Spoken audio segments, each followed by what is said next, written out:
"Don't spill the Bordeaux. You couldn't afford it," the words cut sharp as a blade through the opulent hum of Liel, Manhattan's jewel of a restaurant. From the VIP table, Rick Vance leaned back, lips curling in a half-smile, half-sneer. Crystal chandeliers rained frozen light. The clink of glasses and laughter of the wealthy played like a theater of power. At its center, Anna Carter, a black woman in a plain black uniform, hair tied tight, flats worn at the heel, moved like a silent shadow across the white-clothed tables, each step as careful as if she were crossing ice. Candy Vance clicked her tongue, eyes sliding toward Anna's shoes as if hunting for flaws. Across from them, Derek Shaw, skin bronzed by his perpetual beach lifestyle, toyed with his phone, while Lauren Blake swayed her earrings, smiling with cruelty. Their jokes mixed with the scent of truffle and Bordeaux, sweet venom wrapped in velvet. Anna balanced the tray in her left hand, her right adjusting the bottle so the red stream rippled neatly without a drop spilling. Her eyes swept the room. A guest at table 6 ready to wave, another at table 3 lifting chopsticks, the VIP table sharpening for its next provocation. She wore no makeup, no jewelry, her simplicity not poverty but discipline. She had learned not to answer every barb, not from weakness but from the wisdom of choosing her battles. Foreshadowing, that choice would soon be tested. Greg Nolan, the manager, slid close, voice clipped and stern. "Stay away from James Cole's table. Don't draw attention." In the corner, James Cole, gray suit cut with understated precision, scrolled silently on his phone. His presence was magnetic, no theatrics, yet impossible to ignore. He was the appraising eye of this story, the one who would later redefine Anna after the storm broke. At the bar, Anna refilled a carafe. Bartender Mike Dawson caught sight of an old photo slipping from her apron, a young woman in fatigues, standing with comrades in a dusty field. "Family?" he asked. Anna tucked it back, her gaze steady. Almost. Clear foreshadowing. The photo as a key to identity, clashing with the nameless Waitress label others pasted on her. Near the entrance, hostess Jenna Hart twirled her hair, tossing, "Smile more, Anna. Guests pay for the vibe." Her smile was scorched sugar. "I'm here to work, not perform," Anna answered curtly. Jenna shrugged, lowering her voice just enough to stab, "Try harder, and maybe you won't look so shelter." A snicker from a nearby table. These were the microaggressions of class and race, disguised as customer service advice. Anna did not engage. Tony Lee, a young busboy, whispered nervously, "You okay?" "Fine." One word, but an anchor in the waves. That night, the air felt heavier, as if the room itself held its breath. The VIP table grew louder. Rick lifted his glass, inventing an imaginary smudge, then launched another jab about backwater origins. Candy's laughter pierced like needles. Across the room, James Cole finally looked up. His eyes caught Anna's. She gave a nearly imperceptible nod, not performance, but acknowledgement. She saw him, and she was seen. The opening set two parallel stages, one of ostentatious power, the VIP table, venomous words, and one of inner power, discipline, silence, the tray held without tremor. The motif of the unshaken tray was planted. As the shift wound toward its end, jazz draped the room like silk. Anna wove between tables, sinking breath with step. Then the main doors swung wide open, a sound like metal striking stone, and everything shifted. But that eruption was for the next act. For now, the most important seeds were already sown, the labels forced upon Anna, and the truer name whispered by the old photograph. The doors of Leal slammed open. 3 men in ski masks stormed inside, Their boots hammered the polished floor. Thud, thud, thud. "Everybody down!" the scar-faced leader roared. Screams broke out, glasses shattered, wine spilled like ink across white cloth. Rick yanked Candy under the table. Lauren gasped and choked, mascara streaking down her cheeks. Derek raised both hands, stammering, "Take it all, just don't shoot." At the center of the room, Anna stood upright, tray empty in her hands. She didn't throw it, didn't scream. Her pupils swept the scene like scanners. 1, 2, 3. The scarred man closed in, barrel aimed straight at her chest. "Get down." The air thickened, whispers hissed from the shadows of tables. "She's insane. She's going to get us killed." Candy spat. "Get down, you nobody." Analysis. The herd instinct blames the one who stands firm, especially when that person is a black woman. Prejudice suddenly finds a foothold. Anna exhaled, long, steady. She shifted half a step out of his direct line. Her right hand clamped his wrist, twisted hard, crack. The gun dropped. Her elbow slammed into his jaw, thud, his body folded like a sack. Her left hand still held the tray at her hip, surface flat, unshaken.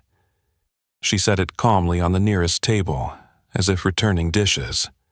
The room gasped in a single broken breath. The second man, wiry and twitching, cursed and lunged, weapon tilted. "Think you're a hero?" From beneath tables came voices. "She's showing off." "She's gonna get us shot," Greg rasped. "Stop, Anna. Let the cop—" Anna never looked his way. She dropped low, slipped the sweep, pivoted her hips, and drove a kick into his gut. Crash. Glass exploded as he crashed into a crystal table. Shards rained like stars. A woman in a yellow dress trembled, yet still spat bitterly. What is she, an actress? Analysis. Confirmation bias. Witnesses twist her strength into the frame of overstepping her role. The third man drew a knife. He wasn't reckless. He waited for rhythm. Steel flashed under the chandelier. He slid low, aiming for her ribs. Anna shifted half a step, locked his wrist, turned the blade back toward him. Using his momentum, she slammed him down. Boom. The knife landed in her grip. She set it deliberately on the floor, a cooling gesture. Total time, 15 seconds. The dining room froze. Tony Lee crawled out, face pale. "Please, Anna, stop." Yet poisonous whispers slithered on. "She's dangerous. She must be in on it. That's how she fought them." Analysis. After physical climax comes the discursive one. When prejudice is pierced by truth, it retaliates with slander, the crowd's defense mechanism.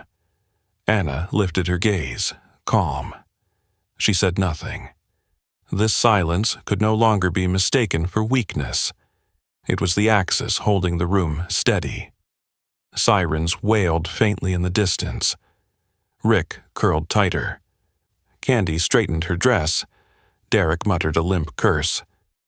Lauren fumbled with her earring hanging loose. Analysis, the motif of the tray that doesn't shake, finds its payoff. In peak chaos, Anna's inner power is revealed. The doors opened again, this time with blue uniforms, radios crackling, heavy boots striking the floor. The three robbers were cuffed and dragged away. Whispers ebbed and surged like tides. A rough male voice, buzz-cut, scarred cheek, halted when he saw Anna. "My God, Sergeant Anna Carter?" The room fell silent. Anna gave the slightest nod. "I just want a normal life." Officer Tom Briggs smiled faintly. "Navy Special Forces Counterterrorism. Kabul, 2018, you saved my life." Analysis. Authority reframed her identity. No longer a reckless waitress, but a trained warrior. In a heartbeat, the crowd's perception turned color. The police busied themselves with reports. The robbers were led away. their bitter groans fading down the corridor. Inside the dining room, a collective awkwardness washed over the crowd. Someone smoothed a tie, another dabbed Bordeaux off a dress. Yet the whispers lingered. She's still just a waitress. No one's going to believe this anyway. These words weren't aimed solely at Anna. They were shields for the speakers. To acknowledge her as the savior would mean admitting their own judgment had been wrong. Greg Nolan strode over, sweat shining at his temple. "You trying to get us sued? Think you're some vigilante? You're fired. Get your things and go." The room fell silent, waiting to see how the black woman would respond. Anna set down a stack of plates, eyes locking on Greg. "Are you sure about that?" One sentence flattened his bluster. Greg faltered for a beat, then shrugged hard. "Out." Analysis. This is the tragedy of institutions, where the rule of legal safety crushes obvious justice. As Anna turned toward the kitchen, the crowd fractured. A smirk from Rick, averted eyes from Lauren, clenched frustration from Candy. James Cole, silent until now, rose. He brushed invisible dust from his jacket, stepping across a floor glittered with glass shards. Standing before Anna, he spoke low enough for her, loud enough for all. "I don't see a waitress. I see the only person here who kept their composure." He extended his hand. Anna looked at it, then clasped firmly, briefly. James Cole raised his voice. "From today, Miss Anna Carter as head of security for my corporation." A ripple swept the room. Rick gaped. Candy dropped her glass. Derek glanced at the corner camera, suddenly remembering the world was watching. At that moment, Evan Brooks, the 18-year-old busboy, sprang from behind the bar, voice shaky but clear. "I saw everything. She saved us." He shrank back, face burning. Analysis. Evan is the first crack in the wall of silence. Words from the powerless force the powerful to listen. That night, Liel's security footage was pulled. By morning, headlines blazed across every feed. Billionaire hires black waitress as head of security after 15-second takedown. Slow-motion clips replayed the tray steady in her hand, her movements precise as a training manual. Under the video, comments split into camps, hero versus show-off. But soon, Rick Vance's photo, captioned, "This man mocked the woman who saved his life," spread like wildfire. Candy's gala backers withdrew support after her dollar store shoes remark went viral. Derek Shaw was roasted by a tech blogger. "How stable are your investments when a crypto bro mocks a black Navy vet?" His fundraising round stalled. Lauren quietly locked her Instagram. Analysis. Justice didn't come from a courtroom, but from the digital public square. When authority, Briggs, and symbolic power, Cole, reframed the truth, the public enforced accountability. Insults carried a visible cost. Meanwhile, Greg stood frozen, like a man who had just slipped through the ice of morality. But the story wasn't about his remorse. It was about Anna's choice. She didn't go back to argue, didn't log on demanding justice. She moved forward. A week later, Anna Carter walked into the high-rise boardroom of Cole Holdings. A simple dark suit, her hair neatly tied. On her new desk sat an old photo, now framed. As the glass doors slid open, the executives straightened in their seats. One of them, who had been at Lille that night, the same man who once laughed at the dollar store remark, now rose to his feet, hand trembling slightly. "Miss Carter, it's an honor to have you." Anna nodded. She didn't need a long speech. Analysis. It felt like a role reversal. Silence at Liel had been branded as weakness. Here, it set the order of the room. The security meeting began. Anna went straight to the point. Emergency response protocols, escape route maps, decoy scenarios in case of weapons, training rosters by shift. No grandstanding, only precise details. When James Cole entered, he gave a single nod, just enough to lower the room's volume. Analysis. Cole didn't save Anna. He recognized her value and acted quickly. That swiftness is a leadership lesson. When the data is clear, don't hesitate for fear of the crowd. After the meeting, a young assistant, Paige Miller, approached. I was at Liel that night. I stayed silent. I'm sorry. She handed over a handwritten card. Thank you. Anna took it and slipped it into her pocket, where she also kept the photo. Analysis.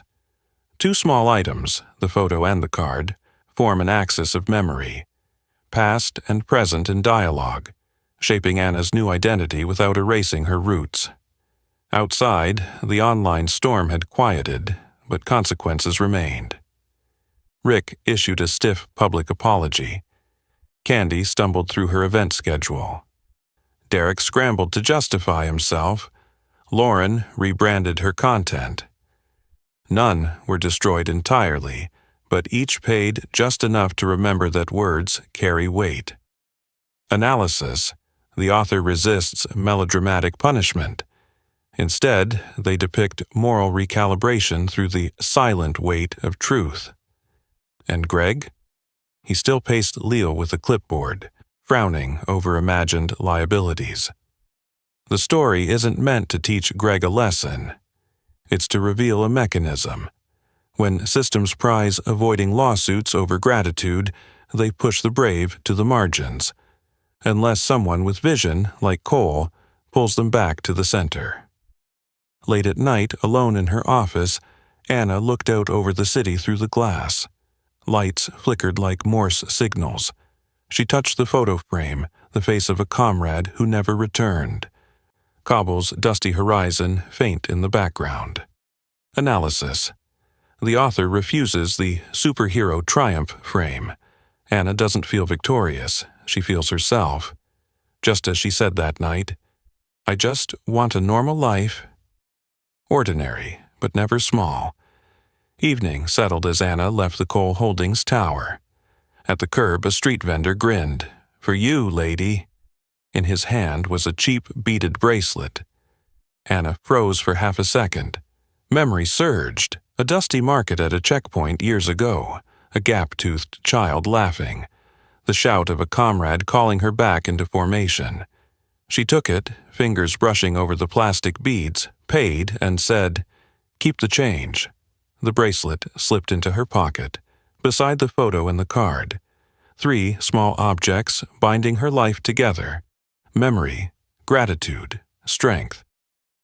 Day by day in her new role, Anna didn't need many words. When she entered a room, the volume dropped a notch. When she laid out a plan, questions grew sharper and fewer. When James Cole nodded, interruptions evaporated. Silence, once branded as lack of energy, was now a language of authority. Analysis. This is the curve of transformed meaning. The same expression, but in a new context and social definition, it shifts in essence. The story of Liel spread in many versions. Some called Anna a hero, some said she got lucky, some mocked it as 15 seconds of drama. The truth was simple. Rigorous training, plus disciplined body plus clear mind.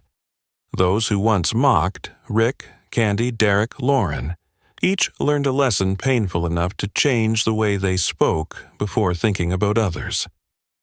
Analysis. The author stresses responsibility of speech in the digital age. You have the right to speak, but not immunity from moral consequence. As for Greg, if one day he ever muttered an apology, Anna would likely just nod and say, "It's done." Because the lesson she lived was never about beating anyone. It was about holding herself steady, keeping her hands from trembling on the stormiest days. At a deeper level, the story reminds us that labels are always rushed. A black woman in a server's uniform will be branded before being heard. To break labels sometimes takes an extreme event. But most of the time it takes real-world James Coles, people who see value clearly and act decisively when the majority still wavers. And for you, who have been underestimated, the story extends an invitation to calm. Not calm for endless endurance, but calm to keep your trajectory. Calm won't shield you from every injustice, but it gives you the ground to strike at the right moment. When the door bursts open, when the shout of "everybody down" pounds your ears, when prejudice demands you shrink. Silence at the right time is leverage. Speaking at the right moment is impact. At the end of the day, Anna returned to her small apartment. She placed the bracelet on the table, leaning it beside the framed photo and the card. The city outside exhaled one long breath. Anna didn't see herself as having won.